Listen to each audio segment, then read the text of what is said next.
This podcast is sponsored by ebookit.com, self-publishing solutions for the independent author and small press. Visit us today at ebookit.com.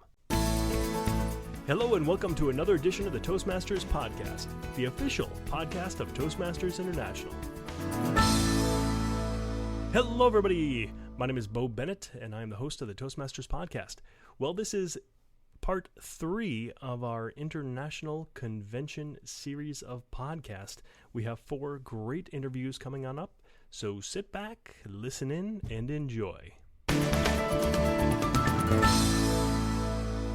And joining us now from San Diego is Distinguished Toastmaster, past District Governor, and accredited speaker Cheryl Rausch. Cheryl is going to be presenting a session at the International Convention entitled Heart of a Toastmaster. Cheryl Rausch, welcome to the Toastmasters Podcast. Welcome, Cheryl. Yay!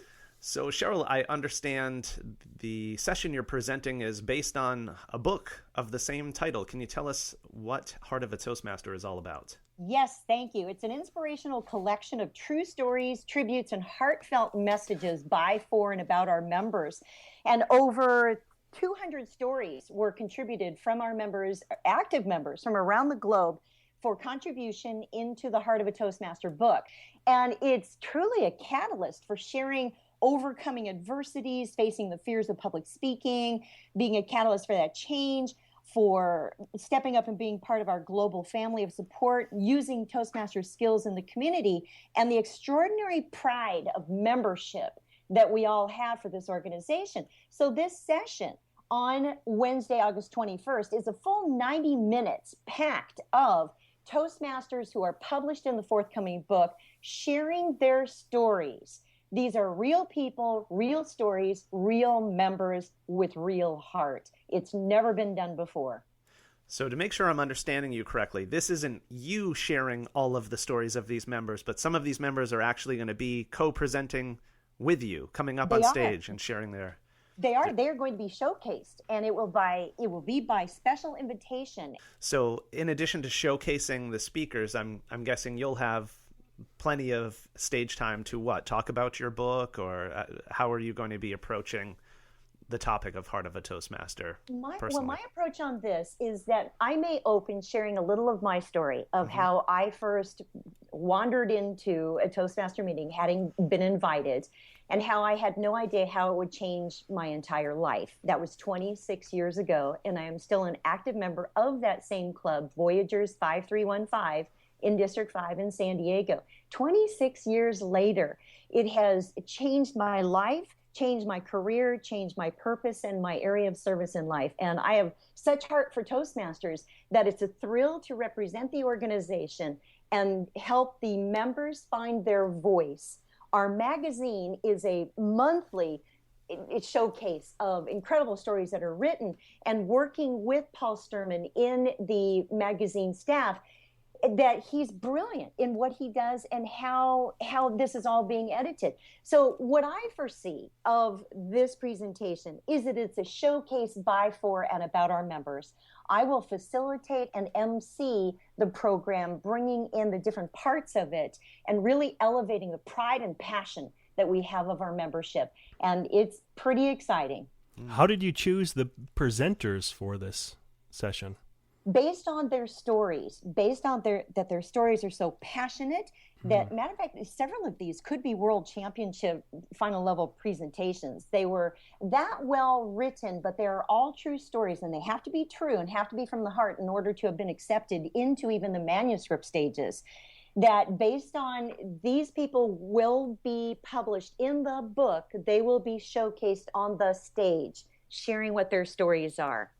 Okay. And as you were looking for these people, are you looking specifically for people who've achieved, I'll say, the heights of greatness as speakers, or is that not necessarily a requirement for the showcase? What if they overcome? How have they faced the fears of public speaking? Maybe how are they using it? Also stepping up where leaders are made. So how have you stepped into leadership? And keep in mind that these are not professional speakers. These are not world champions. These are competent communicators. These are able Toastmasters. These are new members. These are veteran members. However it is that they are using Toastmasters and the benefits of this organization, that's what we're looking for, is as how are you reaping the benefits of this incredible organization? And to quote Helen Blanchard, that if you get everything you can out of Toastmasters, you will never get out of Toastmasters. Nice. You know what? I didn't read the book yet, or I didn't go to your performance, but I am inspired just by hearing you talk about it. So I'm looking forward to seeing this. Thank you. Well, make sure to be there because we need your podcasting too. You are going to be wanting to interview these contributors and hear it in their own voice. And that's everything that this is about. And right now, matter of fact, Toastmasters is pre-ordering copies of the book. We're trying to gauge how many people are going to be purchasing the book, so we make sure they have the books in hand that everyone can walk away with. So they can pop me an email at Cheryl@CherylRoush.com and let me know how many copies to reserve. We, in addition to this, because it is the official launch of this book for the members, then all of the contributors who are published in the book will be at book signing tables in the back of the room. I'm anticipating 20 to 30 members having a huge bookstore blitz where members start at the beginning of the line and have each of the contributors go through and sign on their pages. This is truly a collector's item. It's members pouring out their hearts, and you want to be there. And this is on Wednesday. So this is the very first session of the entire international convention in Cincinnati, where this is opening educational session, 90 minutes, even before the first timers gathering, even before the opening ceremonies, and before any other educational session on Thursday or Friday. Nice. So one more time, Cheryl, if you would share with us the date and time of the presentation. Wednesday, August 21st, from 3 o'clock to 4:30 p.m. Be there early, get a good seat, meet the contributors. We will be in the Grand Ballroom at Duke Energy Convention Center in Cincinnati, Ohio. Fantastic. Great. Thank you so much for coming on the show and sharing with us about your session. Sounds great. I'll see you there. All right. Thanks so much, Cheryl. Bye-bye. And joining us now from New York City is globally recognized leadership expert, corporate consultant, and keynote speaker, Erica Dewan. Erica is presenting a session at the International Convention entitled Unleash Innovation with the Power of Connectional Intelligence. Erica Dewan, welcome to the Toastmasters Podcast. Welcome, Erica. Thank you so much. It's a pleasure to be here. Erica, the first question I want to ask you is about connectional intelligence. I noticed from looking at your session title that term is trademarked. So my question for you is, first of all, who is the trademark holder? And secondly, what exactly is connectional intelligence? Wonderful question. So I coined the term connectional intelligence about a year and a half ago with a co-author named Saj Nicole Jonai. And connectional intelligence, in essence, is the capability to consistently deliver breakthrough innovation and results by harnessing the value of relationships and networks. So many of us all know what IQ is, and in the last decade, emotional intelligence, known as EQ, has been seen as really a key to innovation and growth. And I see the next century to be a century where the true breakthroughs are coming through connectional intelligence. So what is the difference between connectional intelligence and emotional intelligence? Absolutely. So emotional intelligence is really a capability related to interacting with other people and managing emotion while interacting with other people. Connectional intelligence is entirely different. And the way I like to describe it is if you think about history and you think about when railroads were created, humans, for the first time, came to big cities, and we shifted from an agrarian to an industrial economy. And with that shift, people were interacting more, they were living in big cities, and we saw a rise of native emotional intelligence of humans. And in the last 25 years, due to technology and the hyperconnectivity that we live in, anyone with a browser or smartphone can connect, can convene, can marshal resources, all in real time, all over the world at a faster speed that was unimaginable years ago. And this is really the power of what I call connectional intelligence. This is the power to realize value from these networks. And I would say that in the past, connectional intelligence has been a part of emotional intelligence. But today, given our hyper-connected global world, it's been unleashed to an entirely new capacity that is changing the way we look at the world, changing the way we look at business, and it's changing the way that we can really redefine what work and what leadership is going to look like in the future. Okay. Could you give us maybe some specific examples of how we can leverage these networks of relationships to achieve innovation or breakthrough results? Absolutely. And the way that I like to give some description is through what I call the 4 capabilities that make up connectional intelligence. And these 4 capabilities are first, contextualization, so the ability to increase your context and the way that you see the world, whether it's moving faster, more global, in a quicker rate, whatever it might be. The second is what I call combination, which is this ability to take people, ideas, and resources and recombine them in radically different ways. The third is what I call combustion. And combustion is really this ability to curate and mobilize diverse networks in pursuit of a goal. And the fourth is what I call courageous conversation. And courageous conversation is really this ability to have charged, difficult conversations despite forces to silence and control. So one great example that I love to use is during Super Bowl 2013, there was a blackout. And during the blackout, while the football teams were keeping their muscles warm, while fans were eating snack chips, right, and electricians were scrambling, Oreo, the company, had already come together, their executive team and their design team, to watch the game. And when this blackout happened, they decided to create a Twitter ad that was called "Power Out, No Problem. You Can Dunk Your Oreo in the Dark," right? Very witty. And what happened is they decided to create this ad in real time within 15 minutes of the blackout, put it up on Twitter. And what happened is this ad became the top Super Bowl ad entirely for 2013. So it had 14,000 retweets, 20,000 Facebook likes, and the interesting thing is that Oreo had a multi-million-dollar commercial at the Super Bowl.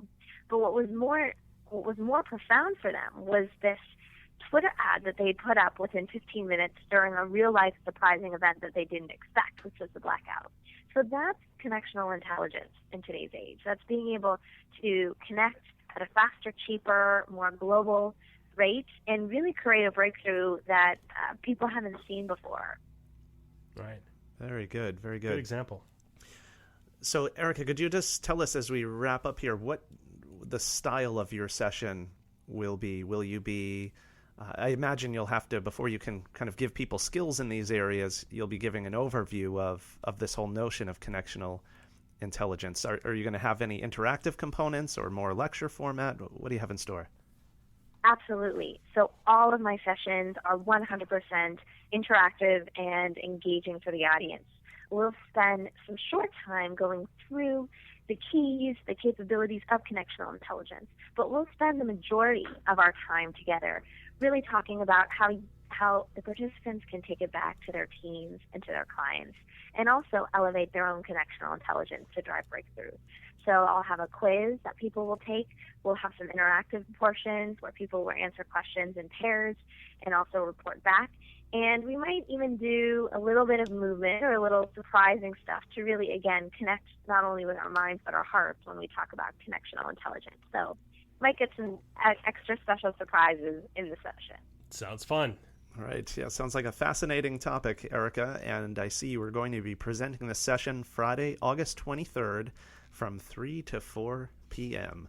Thank you so much for joining us today to tell us about your session. Yeah, thank you. Absolutely. And stay in touch on ericadewan.com, and can't wait to be at the session. All right. Bye-bye. Thanks so much. Bye.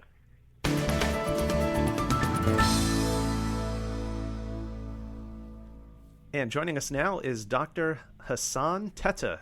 Dr. Teta is a U.S. Navy commander and assistant professor of surgery at the Uniformed Services University of the Health Sciences in Bethesda, Maryland.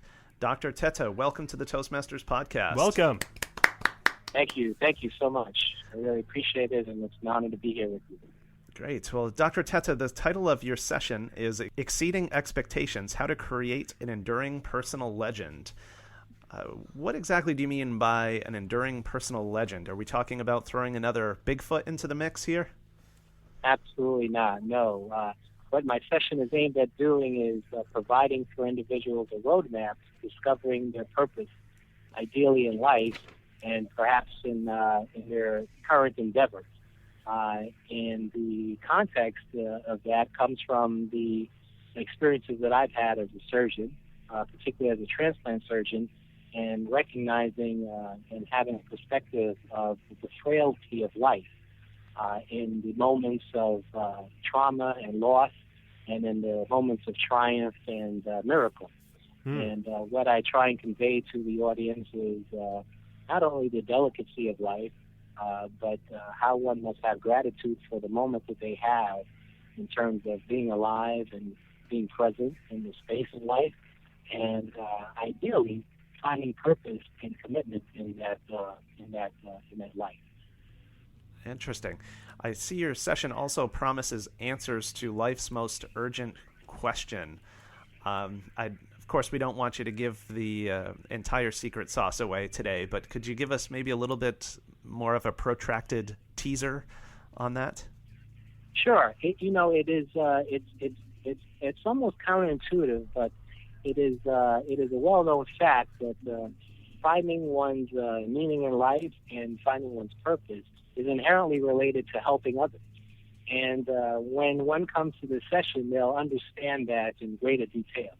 And so, again, to not give away the secret sauce, but maybe to tantalize and entice folks to come, I think they'll find something very telling in the message. And we'll find something that they're unexpecting, something unexpected, but something that is actually a truth, and a truism, if you will. But it does promise to ensure that individuals will leave with a better sense of their purpose in life, and more importantly, a roadmap and blueprint, if you will, in terms of how to achieve that purpose and how to make a real impact in the world. And could you tell us a little bit about the format of your session? Do you plan to make it interactive with the audience or more of a lecture format? What do you have in mind? So that's a great question. So the format is going to be what I like to call a montage of both didactic as well as interactive and participatory experience for the audience members. So it will be an interactive component. It will also be a didactic component, but it will be most importantly and probably most significantly for anyone that attends a chance to really learn about what drives them in terms of their own lives and their own personal lives, and potentially what drives others that are close to them. And I imagine that, and it is my goal, that people that leave from the session will come away with a better sense of purpose for themselves, and will be equipped with tools to help make a larger impact again on the world. Great. Very good. One question for you before we leave here. How close are we to brain transplants? How close are we to brain transplants? That's a good question. I think we still have a little bit of ways to go with that. All right. Well, we do need to let you get back to the patient that's on the operating table. We appreciate you stepping out mid-surgery to give this interview. No, of course I'm teasing. But we certainly do appreciate your time. We know you're a busy man. Your session is going to be Friday, August 23rd from 1 to 2 p.m., and it sounds like a very intriguing topic. So appreciate you spending some time with us. We will welcome everyone with open arms, and I promise that it will be something that will be a great life experience, and something that will change the course of one's life positively for the better after. Great. Well, thank you. Thank you for sharing. We appreciate it. Thanks, Dr. Teta. All right. Thank you. You guys have a great day. Thank you so much. You bet. Bye-bye. Bye. And joining us now from Venice Beach, California, is author, speaking coach, and humorist Judy Carter. Judy, welcome to the Toastmasters Podcast. Welcome, Judy. Yay, yay. I am so excited to be speaking at the Toastmasters International Conference. Yes. Wow. In Ohio. Yeah, I know that. I was getting my passport ready, going, I'm doing an international gig. And then I went in Cincinnati. I think the only international thing about it is I will eat at the International House of Pancakes. There you go. Got good stuff. Swedish pancakes. Right. So, Judy, your session is entitled Speaking and Finding the Message of You. Is that the message of you or the message of me? Well, it depends where you're standing. It's the message of you, Bo. Okay, thanks.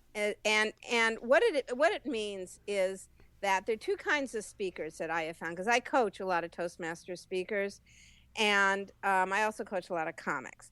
And here's the thing. There are the speakers who are in it because they have a mission to inspire somebody. They want to make a difference in people's lives. And they take my workshop because they want to be entertaining and they want to find, get their laughs.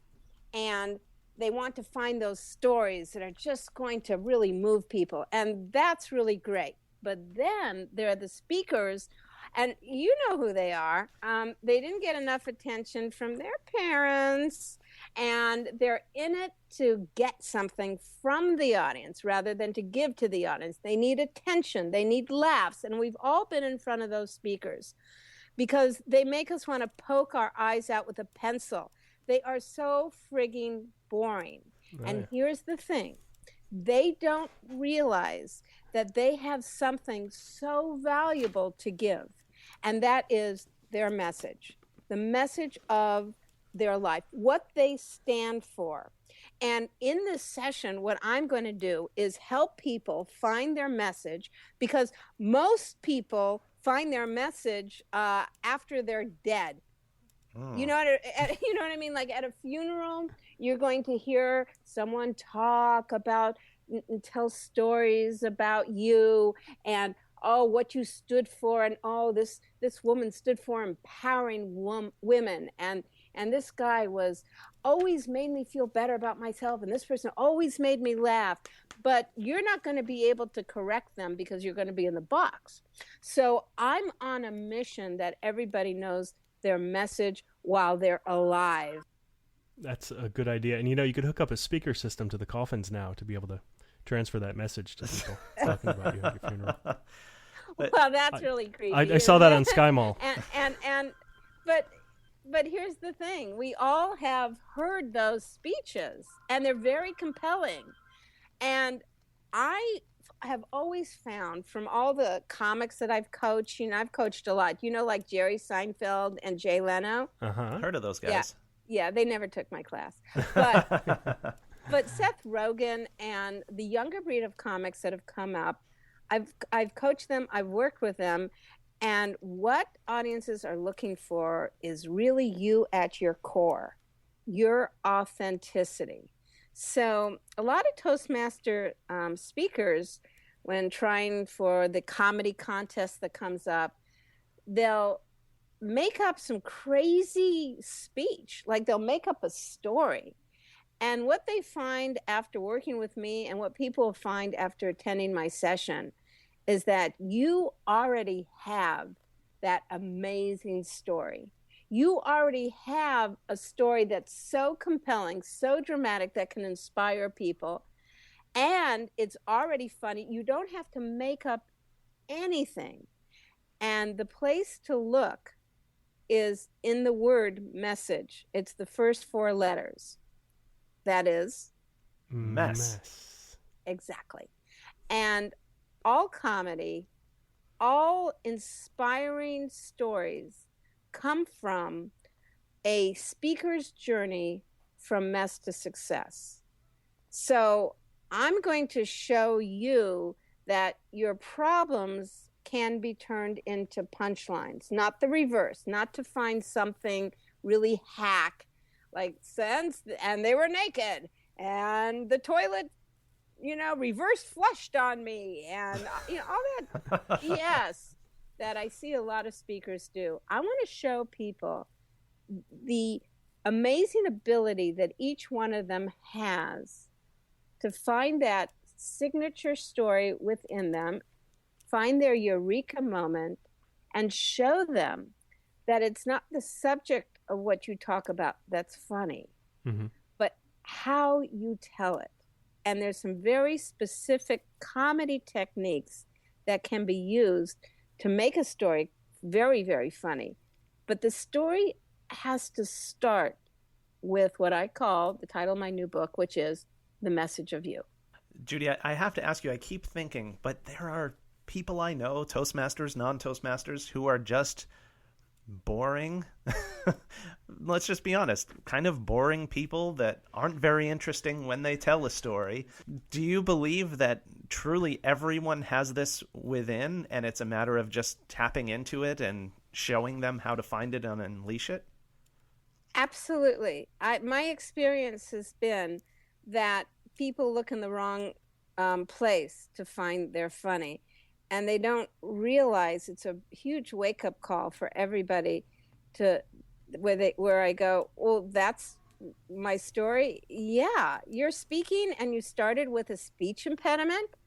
That's amazing. And people don't realize that their core stories are usually based in their childhood of something that they've had to overcome. And you can't be living on this planet as a human being and not have had something you've had to overcome.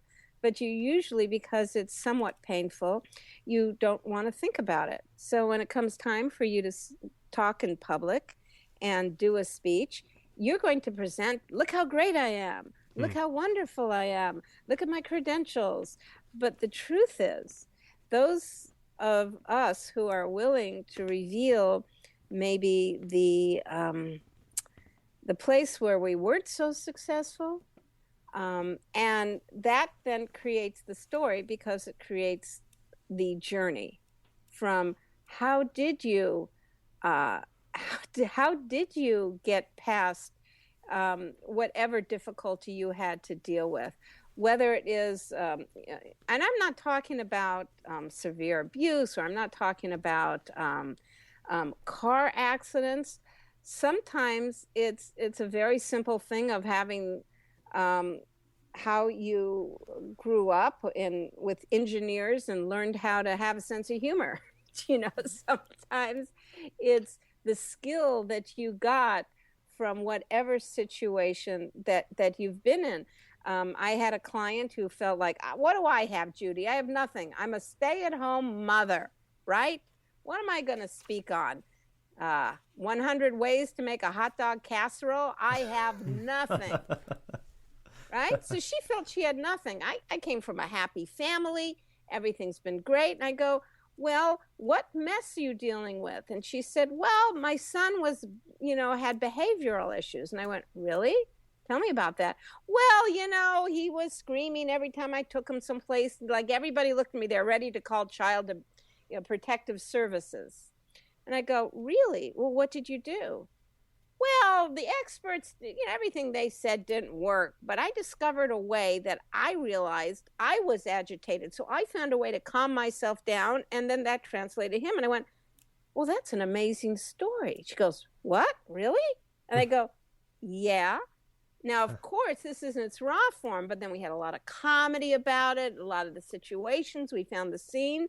Well, guess what? She got a book deal. Wow. Oh, no way. She got a book deal because here's a mother who found a way to deal with children with behavioral issues. And she was taking my speaker workshop because her husband was. But it ended up, she was the one that ended up with all these speaking engagements because, as she says now, Judy, now I have a message. I have something to say. I want to say it to every parent. And that's the wake-up call that we realize when we look into our life and see how much we have to offer and how funny it is, how inspiring it is. And most people don't realize how much they know and how much what they know is worth. Great. Wow. Well, it certainly sounds like you have a lot to offer, Judy, and our listening audience will certainly look forward to hearing you Thursday, August 22nd in Cincinnati from 11:30 to 12:30. And we really appreciate you taking some time to come on the show and share with us about your session. Yes, thank you. Great. And everybody will walk out of my session knowing their mess to success story, what makes them special, and some comedy formulas on how to walk on stage and how to get people to love you within 30 seconds. So I'm excited about it. Not so much about Cincinnati, but I'm excited about meeting everybody and seeing you guys there. Sure. Awesome. Well, thank you. We appreciate you being on with us. Take care. Bye-bye. Bye. Bye.